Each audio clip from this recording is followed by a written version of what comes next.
Today we're going to be looking at prefixes and what they mean. Prefixes always come at the beginning of the word and it becomes right before the root word. Now a prefix changes the meaning of the root word and each prefix means something different. So what you're going to do is look on your screen and at the top you're going to find your root word with the prefix in the front.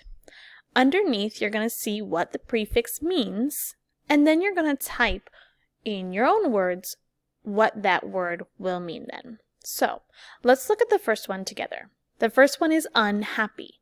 Okay, I know my root word is happy and I know my prefix is un. Down below it says un equals not. So I know that the prefix un means not. So instead of just happy, this prefix changes the meaning. Now it's unhappy or not happy.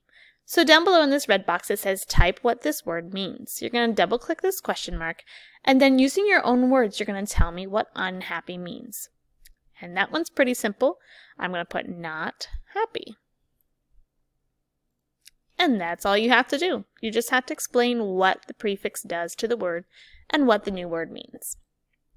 Let's do one more. This word is non-stop. Okay, I know my base word is stop. And I know my prefix is non. Down below it says that non equals not. So non means not. Okay? Non-stop then would mean not stopping. Oops, not stopping. Just like that.